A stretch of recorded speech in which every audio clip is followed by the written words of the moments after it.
You know that feeling you get when something feels off, but you can't quite explain why? You shrug it off, tell yourself you're being paranoid. I used to do that too, until I spent 3 nights in a hostel in Prague. My name is David Brooks, and I was 28 when I decided to spend 6 months backpacking through Europe after my divorce was finalized. Sarah had taken the house, the dog, and what was left of my pride, so I needed to get away from everything. I planned a route that would take me through Germany, Austria, the Czech Republic, and eventually down to Italy. I had saved up enough money from my job as an accountant in Chicago, and I figured I'd make it last by staying in hostels. They're cheap, they're social, and most of them aren't half bad. Prague was my 3rd stop, and I had booked a bed at a place called the Golden Key Hostel, right in the middle of the old town. It had decent reviews on Hostelworld, nothing too scary, and the price was almost laughably low, like $40 for 3 nights. When I walked in that evening, the place seemed fine. A narrow staircase led up to the dorm rooms, and the common area smelled like instant coffee and old wood. The guy at the front desk, a tired-looking guy with a half-shaved beard, handed me a key card and told me I was in room 307, a 6-bed mixed dorm. He didn't look up from his phone when he said it. I climbed the stairs, my backpack digging into my shoulders, and pushed open the door to room 307. It was cramped, just as I expected. 2 sets of bunk beds lined the left wall, and 1 more stood against the right. The window at the far end was small, covered by a dirty curtain that let in a thin strip of streetlight. 5 other people were already there, most of them asleep or pretending to be. I scanned the beds and saw that the only one left was a bottom bunk, the one directly beneath an empty top bunk. The mattress was thin and looked like it had seen better days, but I was too tired to care. I dropped my bag, changed into my sleep clothes, and climbed into bed.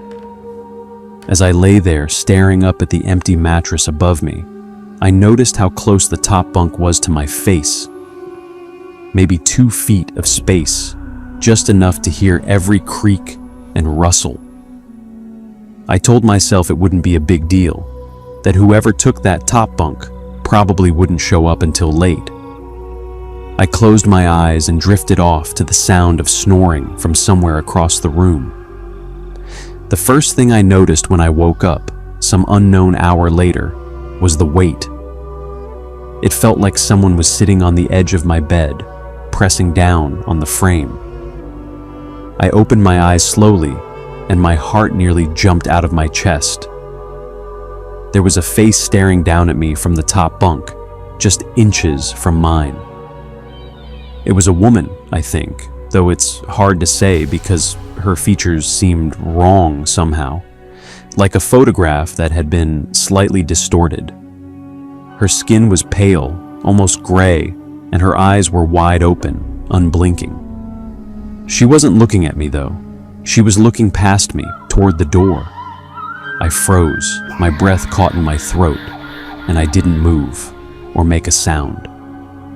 After what felt like an eternity, she finally blinked and turned her head away, settling back onto her mattress. I lay there in the dark, my pulse hammering in my ears, and I convinced myself I had been dreaming. People see things in the dark all the time, faces that aren't there. It was probably just the sleep paralysis thing everyone talks about. I turned over, faced the wall, and forced myself to breathe. Above me, I could hear her shifting on the mattress, and for a moment, I thought about saying something, asking if she was okay. But I didn't. I just listened to the creak of the bed frame and waited for sleep to pull me back under. I never asked what her name was. I never turned around again. That was my first mistake. I woke up the next morning to sunlight pouring through the cracks in the curtain and the sound of people shuffling around the room. The top bunk was empty again, the sheets smoothed out neatly like no one had ever slept there. I sat up slowly, rubbing my eyes, and looked around. Everyone else was getting ready for their day, stuffing clothes into backpacks, checking their phones. The girl in the bed across from me, a blonde girl from Sweden, smiled and asked if I slept well. I lied and said, yeah, it was fine. I didn't mention the face, the weight, any of it. Who would believe me? I spent the day walking around Prague, visiting the castle, crossing the Charles Bridge, drinking cheap beer at a bar near the river. I tried to enjoy myself, but the image of that pale face kept creeping back into my mind. That night, I returned to the hostel around 11, exhausted from walking all day. The room was mostly empty when I arrived, just 2 other people already asleep in their bunks. I climbed into my bed, pulled the thin blanket up to my chin, and closed my eyes. I was out within minutes, which surprised me. I thought I'd be too anxious to sleep. But the exhaustion won, and I sank into a deep, dark nothing. I woke up to whispering. At first, I thought it was coming from outside the window, maybe someone talking on the street below. But then I realized the sound was coming from directly above me, and it was moving. Whoever was on the top bunk was leaning over the edge, speaking in a low, urgent tone. I couldn't make out the words at first, so I held my breath and listened. It was a woman's voice, the same woman from the night before. I was sure of it. She was saying something over and over, the same phrase or maybe a name. I couldn't tell.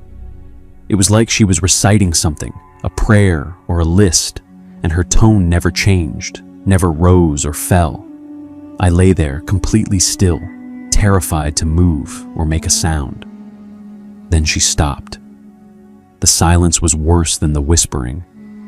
I could hear my own heartbeat, loud and pounding in my ears. And then I heard something else, a sound that made my blood run cold. Footsteps. Someone was standing right outside the bedroom door. I could see it through the gap between my bed and the wall, a thin sliver of the hallway, and I watched a shadow move slowly past the crack. It stopped. The door didn't open, but I could feel someone standing there, just on the other side, breathing. The woman on the top bunk whispered something new, something that sounded like a command, and then the shadow moved away. The footsteps faded down the hallway, and the room fell silent again. I didn't sleep for the rest of the night. I just lay there, staring at the ceiling, waiting for morning. By the 3rd day, I was running on fumes. I had barely slept, jumping at every sound, watching every shadow. I tried to convince myself to just check out, find a different hostel, sleep in a park if I had to. But something kept me there. Some stubborn part of me that refused to be scared away. Maybe I was hoping I had imagined everything, that tonight would be different. That was stupid. I went about my day in a daze, barely noticing the beautiful architecture or the cheap street food. When I came back to the hostel that evening, I noticed something I hadn't seen before. The door to room 307 had a crack running down the middle of it, a thin gap where the wood had warped over time. When I stepped inside, I realized I could see straight into the hallway through that crack, even from my bed.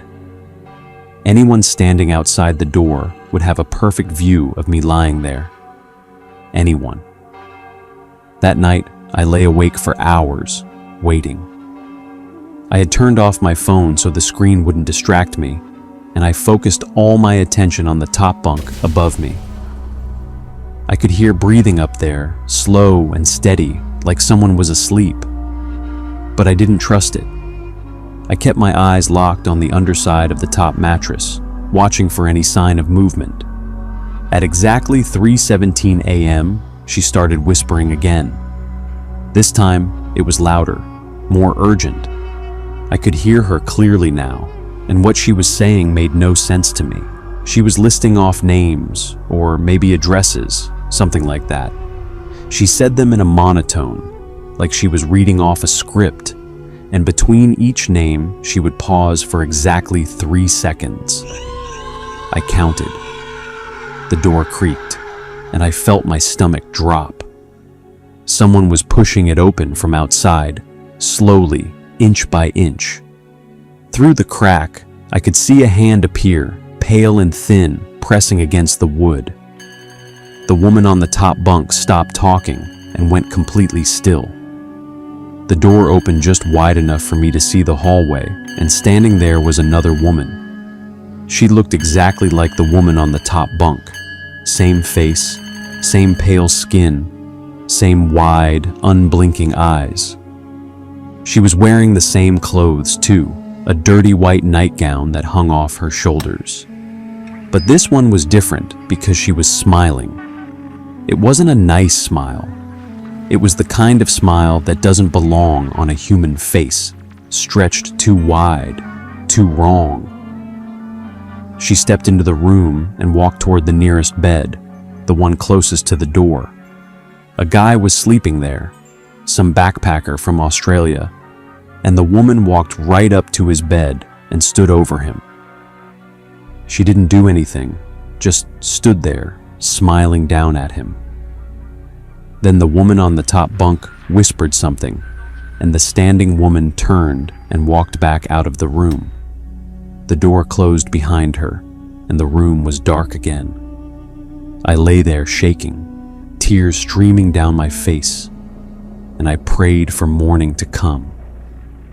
I never closed my eyes again that night. I didn't leave the hostel that day. I couldn't make myself walk out that door, not when I knew what was standing on the other side of it. I sat in the common area all day, nursing the same cup of coffee, watching the front door like a hawk. The guy at the desk kept asking if I was okay, and I kept lying and saying yes. When night fell, I knew I had to go back upstairs. I couldn't sleep in the common area forever, and I didn't have enough money for a hotel. So I climbed the stairs slowly, each step feeling like a step closer to my own grave. When I pushed open the door to room 307, I froze. The room was full. All 6 bunk beds were occupied, but that wasn't what stopped me. What stopped me was that I recognized every single face. The Swedish girl from across the room was lying in her bed, eyes open, staring at the ceiling. The Australian guy was in his bed, also staring, also unmoving. The others, people I had never spoken to, were all in their beds too, all staring, all perfectly still. And on the top bunk above my bed, the woman was lying on her side, looking down at me. She was smiling again, that same horrible stretch smile. I tried to turn and run, but my legs wouldn't move. My body felt heavy, like something was pinning it down. I could only stand there in the doorway, trapped, as the woman on the top bunk leaned over and started whispering. This time, I could hear every word. She said my name, David Brooks. She said it over and over, mixing it with the other names she had been reciting the night before. And then she said something new, something that made me want to scream. She said, "You chose the bottom bunk. You chose to be beneath me." Her voice was like dry leaves scraping against concrete, and it burrowed into my brain and stayed there. I felt my body start to move on its own, my legs carrying me toward my bed. I climbed up and lay down on the mattress, and even though every part of me was screaming to get up and run, I couldn't fight it anymore. The woman on the top bunk leaned over the edge until her face was directly above mine. I looked into her eyes and saw nothing, just blackness, like staring into a void. She said one more thing before she stopped whispering. She said, "Now you can hear everything. Now you can see everything. "You'll never sleep again." The door opened again, and the standing woman walked in, but this time she wasn't alone. There were more of them, 3, 4, 5 of them, all wearing the same white nightgowns, all with the same empty smiles. They walked around the room, stopping at each bed, standing over each sleeping person, and then they all turned and looked at me. All of them, at the same time, like they were connected, like they were one thing wearing different bodies. I closed my eyes and prayed, and for the first time in my life, I meant it with every fiber of my being. I woke up in my bed the next morning, alone. The room was empty, everyone gone, like the night before had never happened. I lay there for a long time, staring at the ceiling, afraid to move. When I finally sat up, I realized my hands were shaking so badly I could barely function. I got out of bed, grabbed my backpack, and walked out of the hostel. I didn't check out, didn't say goodbye, didn't look back. I walked straight to the train station, bought a ticket to Vienna, and left Prague that afternoon. I told myself I was free, that I had escaped whatever that was. I finished the rest of my trip in a daze, barely remembering Berlin or Venice or Florence. I came back to Chicago 3 months later, moved back into my old apartment, and tried to pick up the pieces of my life. I went back to work at the accounting firm. I started going to therapy, like my sister kept telling me to. I even went on a few dates, though none of them went anywhere. On the surface, everything looked normal. David Brooks was back, resuming his life like nothing had happened. But nothing is normal anymore. It's been 3 years now, and I still can't sleep properly. Every single night around 3:17 a.m., I wake up. It doesn't matter where I am, what bed I'm in, whether I'm at home in my own bedroom or staying at a nice hotel for work. I wake up at exactly the same time, and I hear whispering. Sometimes it's her voice, the woman from the top bunk. Other times it's other voices, people I don't recognize, reciting names and addresses in that same horrible monotone. And I see them too, even when my eyes are open, even when the lights are on. Standing at the foot of my bed, smiling down at me with those stretched, wrong smiles. My therapist says it's PTSD, severe trauma, maybe a touch of something else. She gives me pills that make me drowsy, but don't stop the whispers. She tells me to practice good sleep hygiene, to limit screen time before bed, to try meditation. I do all of it, none of it helps. I've lost 3 jobs because I can't function on no sleep. I've pushed away everyone who tried to get close to me because how do you explain to someone that you're terrified of the dark, that you haven't really slept in 3 years, that every night you hear the voices of the dead calling your name? I live alone now in a studio apartment in Pilsen. I work from home doing freelance accounting for small businesses. I don't go out, don't travel, don't do anything that might require me to sleep somewhere new. I sleep with every light on, every night, and I still see them. The woman from the top bunk, she's always there, leaning over me, whispering my name. Sometimes she says other things too, things about what's coming, things I don't understand but can't stop hearing. I know what happened to the Australian guy and the Swedish girl and all the others in that room. I looked them up after I got back. None of them ever went home. The hostel's still open, by the way. I checked. Room 307 is still available if you want to book it. The reviews mention the great location, the friendly staff, the affordable prices. Nobody mentions the whispers. Nobody mentions what's on the top bunk. Well, I don't know what's on the top bunk. I don't know what took those people. I don't know why it chose me, why it let me go while keeping them. But I know one thing for sure, I'm still looking up. Every single night, no matter how hard I try to close my eyes, I'm looking up at that empty top bunk. waiting for her to come back. And she always does. She always does.